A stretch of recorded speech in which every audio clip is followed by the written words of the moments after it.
Halo dan selamat datang kembali. Hari ini kita langsung aja ya, kita bedah inti dari laporan keuangan. Neraca.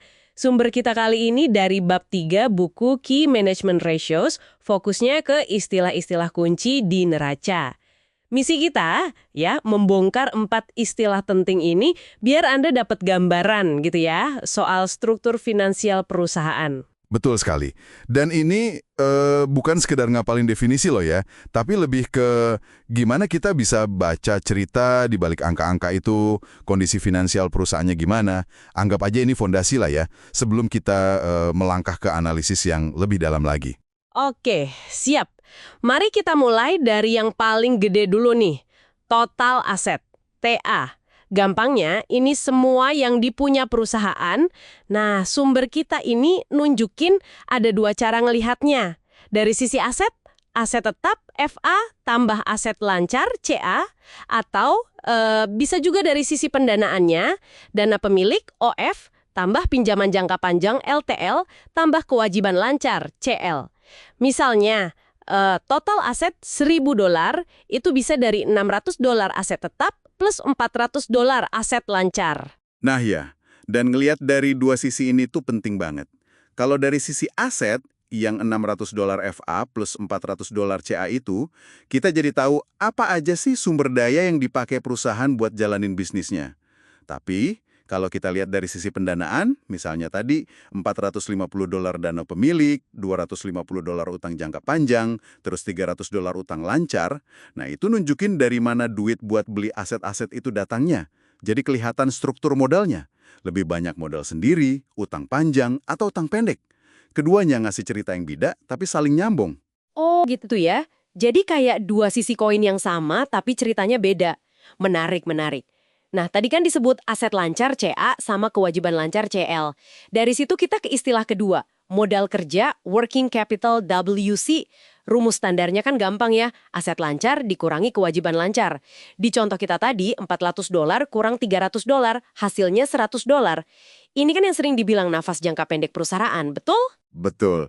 Itu definisi yang paling umum. Tapi ada cara pandang lain nih yang menurut saya, wah ini oke banget buat dipahami. Ada juga di sumber kita.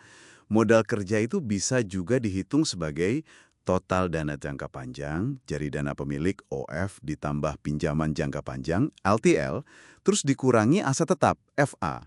Pakai angka tadi, $450 ditambah $250, hasilnya $700. Terus dikurangi aset tetap $600. Sama kan? $100 juga. Tapi artinya beda.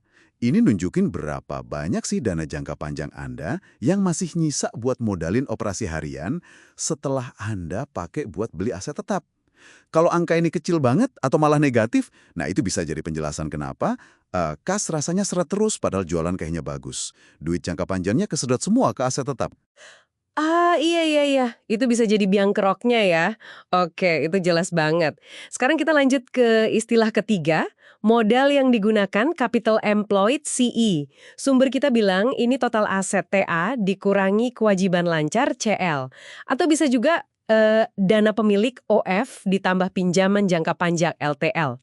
Pakai angka kita lagi, $1.000 kurang $300 jadi $700. Atau $450 tambah $250, ya $700 juga. Kedengarannya penting nih, CE. Tapi intinya apa sih? Anggap aja CE ini, total semua dana jangka panjang yang benar-benar dipakai yang kerja di dalam bisnis. Dana ini dipakai buat beli aset tetap tadi, dan juga buat biayain modal kerja yang $100 itu. Jadi ini tuh kayak mesin utama pendanaan perusahaan.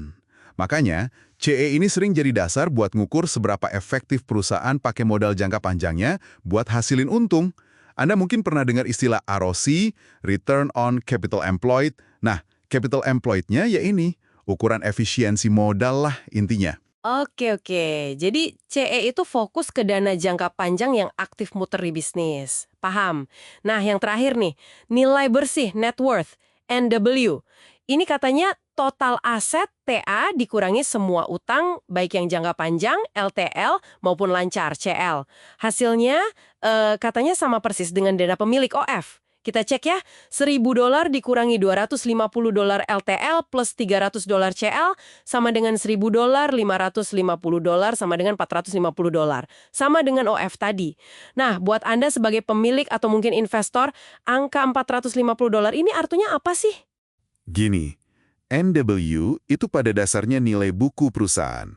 Atau gampangnya, sisa klaim pemilik atas semua aset kalau semua utang udah dilunasin. Ini cerminan kekayaan pemegang saham menurut catatan akuntansi perusahaan. Tapi yang seringkali lebih penting itu bukan angkanya di satu waktu ya, tapi pertumbuhannya dari tahun ke tahun. Kalau NW ini tumbuh terus secara sehat, itu biasanya tanda bagus. Artinya perusahaan berhasil nambah nilai buat pemiliknya. Bukan cuma gede karena nambah utang terus. Jadi ringkasnya, kita udah kupas 4 istilah kunci neraca ya. Total aset itu gambaran total sumber daya dan pendanaan, modal kerja itu soal likuiditas harian, terus modal yang digunakan itu fokus ke investasi jangka panjang yang produktif. Dan nilai bersih itu klaim akhir si pemilik. Semuanya nyambung ya. Iya, dan hubungannya itu dinamis banget. Coba deh Anda pikirin, gimana kalau perusahaan mutusin ambil utang jangka panjang baru? Pasti ngaruh ke TA, mungkin ke CE, bisa jadi ke WC juga. Dan rasio utang ke NW pasti berubah. Atau sebaliknya, kalau jual aset tetap, angka-angka ini nggak diam aja. Mereka gerak bareng, saling pengaruh. Betul juga. Nah, sebagai penutup nih, ada satu hal yang mungkin menarik buat Anda pikirkan lebih lanjut. Kita kan dari tadi ngomongin nilai aset, nilai bersih, itu semua berdasarkan catatan akuntansi ya, atau nilai buku. Pertanyaannya, seberapa pas sih nilai buku ini terutama nilai bersih mencerminkan nilai pasar perusahaan yang sebenarnya? Di mata investor luar atau kalau perusahaan mau dijual gitu, seringkali kan beda ya, kadang beda jauh. Nah, ini sesuatu yang menarik buat direnungkan kalau Anda mau menilai bisnis lebih dalam lagi.